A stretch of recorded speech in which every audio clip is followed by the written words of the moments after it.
Let's take a brief look at the Point Break Heists DLC. This was the 8th paid Heist DLC released for Payday 2, and was a crossover with the classic 90s action crime flick Point Break. Oh, excuse me, I meant it's a crossover with the adrenaline junkie bro-centric pile of horse that only drew viewership by pretending to be a Point Break remake. Okay, look, putting that aside, I'll be looking at the Point Break Heists DLC on its own merit, ignoring its ties to garbage source material. This pack added 2 loud-only heists contracted by Locke, played by Ian Russell. He works for the Murkywater Corporation. You may know them from Shadow Raid or Slaughterhouse. However, he saw a chance to make bountiful piles of cash for himself by working as an insider for the Payday crew. He'll tell us the where, when, and how, and in return, he gets a cut of our spoils. Let's look at the first heist being Beneath the Mountain. Locke gave us the location of Black Ridge, essentially Murkywater's version of Area 51.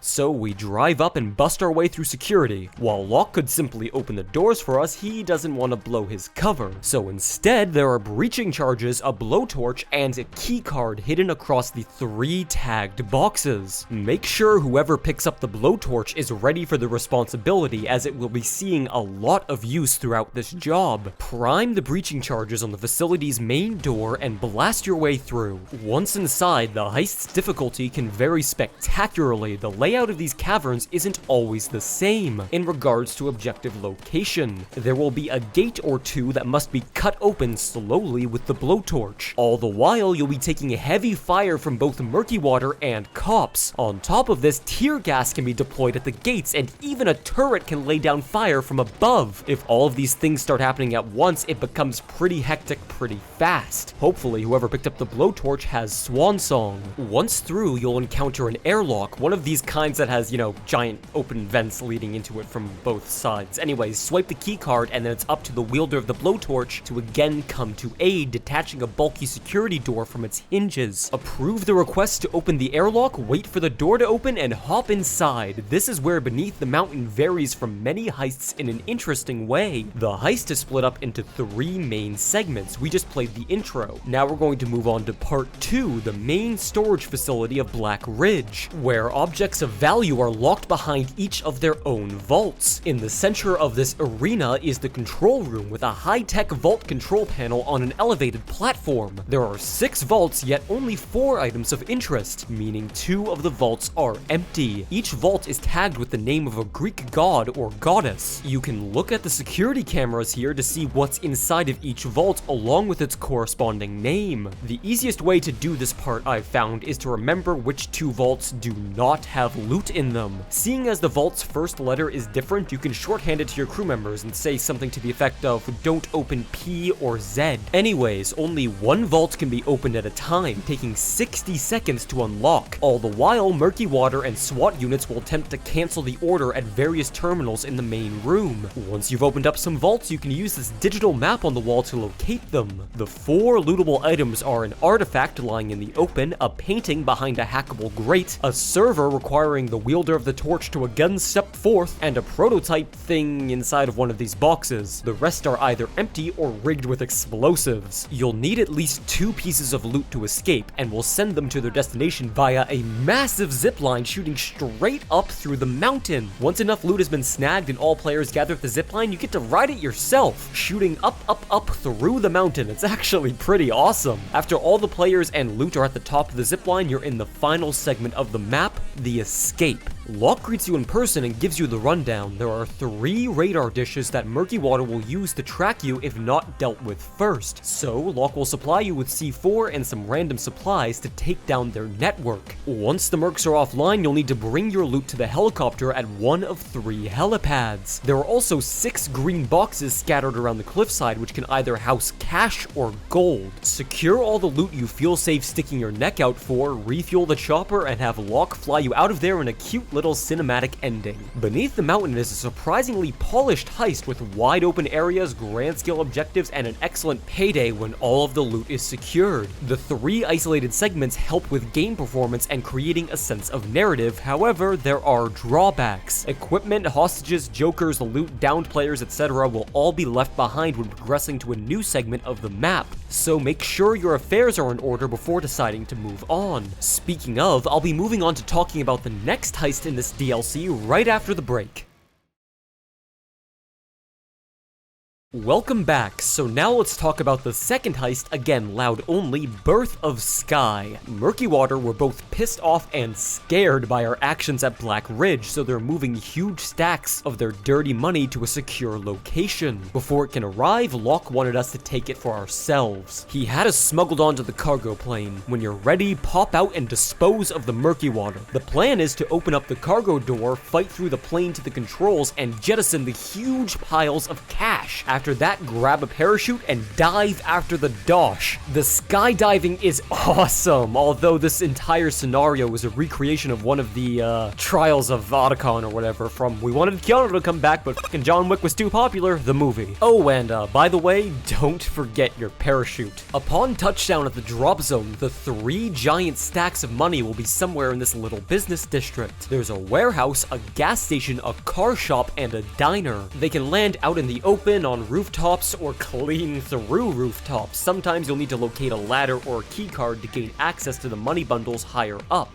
After finding a pile, strike a flare. Locke will fly his chopper in and position it above the pallet of money. Attach the winches to it and watch as he flies off to secure it somewhere safe. This has to be done with all 3 piles to complete the heist. However, there is a catch. One of the money bundles will always break upon contact with the ground, scattering 8 smaller dollops of cash around the impact zone. Find all the bags and toss them into the pile to reassemble it, preferably quickly. Snipers, SWAT turrets, and hordes of cops will swarm your location, and the longer you take, the more dangerous it gets. Particularly when a pallet of cash lands out in the open where there's very little cover, you may find it hard to stay alive on higher difficulties. If you manage to secure all 3 piles of cash, you'll make your way through the sewers to escape. You'll need thermal paste found in a few cases at the base of the ladder to melt your way through barred grates, all the while holding off an infinite swarm of cops backed up by walls of bulldozers, shields, and cloakers. Things get intense at this point, so try to move out as quickly as possible. Eventually, you'll reach a rib boat that you and your crew can climb into to drive off to your escape. While this may sound cool, it's effectively just driving in a near straight line for a few seconds before getting right back out to hop onto Locke's big black chopper again. And that's Birth of Sky. I'd argue that while the action-packed opening makes for a great set piece, the actual events of the heist are a bit boring and unfairly difficult. Police spawn from every nook and cranny, and there's very little cover aside from the diner's back room. Not to mention, there's no real bonus loot save a cash register or 2 and 9 tiny rings, which mainly serve as a side job. Regardless, the payout is still pretty good, and it can still be a fun time for sure. Let's move on to the weaponry. The firearm provided in this pack is the Baby Deagle, named for being a compact version of, well, the Deagle. Statistically, however, it is near identical to the later added White Streak. As a result, I'll be comparing the 2 weapons. The Baby Deagle offers high concealment, damage, and accuracy when modded. The White Streak does too, however, is slightly less concealed. It more importantly, however, has a magazine extension, which the Baby Deagle is lacking entirely. Both weapons and the Deagle itself share a very common problem, however: their painfully low fire rates. Trying to spam damage into a bulldozer with these pistols will make you question if your mouse is broken. Low fire rates are not often well suited for dodge builds, which is the main staging ground one would find the Baby Deagle in. Regardless, this weapon is entirely functional, even on 1 down with some skills and modification. However, my major problem is the White Streak, which I mentioned is near identical and maybe a little bit better, is completely free. The Baby Deagle is not. So in my eyes, the White Streak wins out, obsoleting the Baby Deagle. Next up, I'll touch on the melee weapons. We have the Mistake, the Machete, the Ice Pick, and the Diving Knife. Surprisingly, one of these melee weapons is actually fantastic. And no, it's not the Machete. Also overkill, we have enough machetes already, you can stop. The Ice Pick offers high-end damage and a swift swing speed. You may think, well, so does the Katana. However, the Ice Pick also has maximum melee concealment. Thus, if you want quick striking melee damage in a dodge build, either this or the kunai from the Gauge Ninja pack will be your best option. And finally, the masks. There's Maui, Oro, Tane, and